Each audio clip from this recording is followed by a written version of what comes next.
बहुत प्यार से सीमा के माँ बाप ने अपने हैसियत के हिसाब से उसकी शादी की थी और भरे मन से उसकी विदाई की थी, इस भरोसे पर कि उसके ससुराल वाले उसे बहुत प्यार करेंगे। लेकिन कहते हैं ना, जो हम सोचते हैं वैसा होता नहीं है।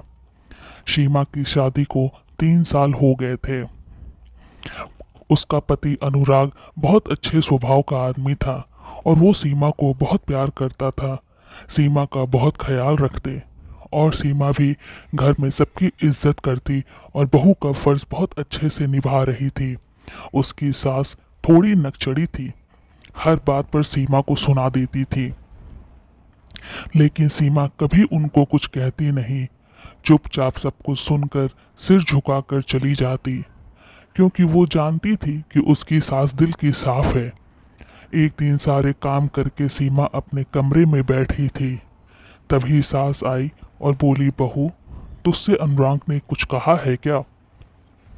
सीमा बोली, नहीं तो माँ जी। पलंग से उतरकर सीमा सिर पर चुन्नी लेते हुए बोली, आइए न माँ जी, बैठिए। सीमा ने पलंग पर बिछी चादर को ठीक कर दिया। सास बेड पर बैठ गई और बोली, सीमा बेटा, तू खड़ी क्यों है? आ इधर मेरे पास बैठ। सास ने सीमा का हाथ पकड़कर उसे अपने पास बैठा लिया। देख बेटा, इस घर की कोई भी बात तो तुझसे छिपी नहीं है। तुझे तो पता ही है कि इस साल बिजनेस में कितना घाटा हुआ है। सालों से चला आ रहा पुश्तैनी कारोबार भी बंद हो गया है। सब कुछ स्वाहा हो गया है। लाखों का कर्जा सिर पर सवार है। घर का खाना पीना चल जाए, यही बहुत है। हम अपनी चीज़ों में कटौती कर सकते हैं, पर दूसरों का कर्ज तो चुकाना ही होगा। तेरे ससुर जी भी आजकल अक्सर बीमार रहने लगे हैं। उनकी दवाइयों में भी बहुत खर्चा होने लगा है। मुझसे उनकी हालत देखी नहीं जाती। अनुराग भी टेंशन में रहने लगा है। अब सुनती हूँ कि टेंशन की वजह से वह पीने भी लगा है। देख बेटी, अगर तू अपने पिताजी से 4 लाख रुपए मांग ले तो अनुराग अपना कुछ नया बिजनेस करने के लिए एक बार फिर सोच सकता है। सास ने सीधे सीधे शब्दों में स्पष्ट रूप से सब कुछ कह दिया। पर माँ जी, मेरे पिताजी ने तो पहले ही मेरी शादी के लिए कर्जा लिया था और अभी तक वो पूरा नहीं चुका पाए हैं। अभी भी उन पर 3 लाख रुपए का कर्ज है। अब भैया के गुजर जाने के बाद कमाने वाला भी घर में कोई नहीं है। पेंशन के पैसों से ही बड़ी मुश्किल से घर चल रहा है। सीमा की आंखों से आंसू बहने लगे। सास बोली, नाटक मत कर। मुझे पता है कि तेरे पिताजी का एक बाजार में भी घर है जिससे किराया आता है। सास को तनिक भी दया नहीं आई सीमा पर माँ जी, बाजार वाले घर पर तो केस चल रहा है। सारा किराया कोर्ट कचहरी के खर्चे और वकील की फीस में चला जाता है। सीमा ने सिसकते हुए कहा, माँ जी, अगर घर के हालत ठीक होते तो मैं कह देती पिताजी से, लेकिन उनकी हालत खुद अच्छे नहीं है। मैं अपनी परेशानी उनको नहीं दे सकती। अनुराग कुछ न कुछ कर लेंगे। मैं सब जानती हूँ, मुझे ज़्यादा समझाने की ज़रूरत नहीं है। चल उठ, रुपए लेकर आ। मुझे तो पैसे चाहिए, नहीं तो मैं तेरे लिए इस घर में अब कोई जगह नहीं है। वह सीमा के हाथों को पकड़कर घसीटती हुई दरवाजे तक ले आई। मैं सच कह रही हूँ माँ जी, उनके पास रुपए नहीं है। सीमा ने गिड़गिड़ाते हुए सास के पैर पकड़ लिए। मुझे कुछ नहीं पता, चुपचाप रुपए लेकर आ।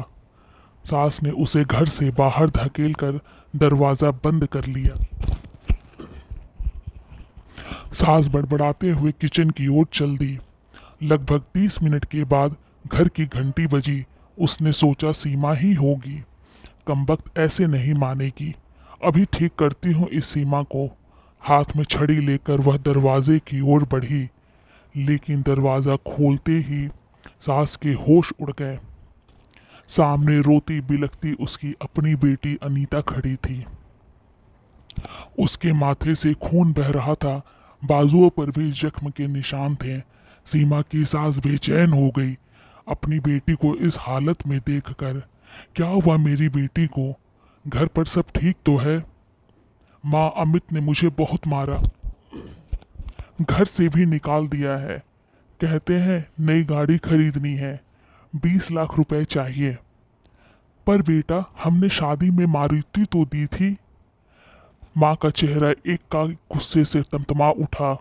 वे कहते हैं कि यह मिडिल क्लास कार है, उनके स्टैंडर्ड की नहीं है।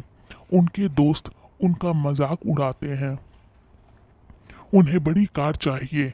उन्होंने मुझे बहुत मारा माँ, वे आप सबको भी गालियाँ देते हैं। वह फफक फफक कर रोने लगी। चुप हो जा मेरी बेटी, माँ ने उसे गले लगा लिया।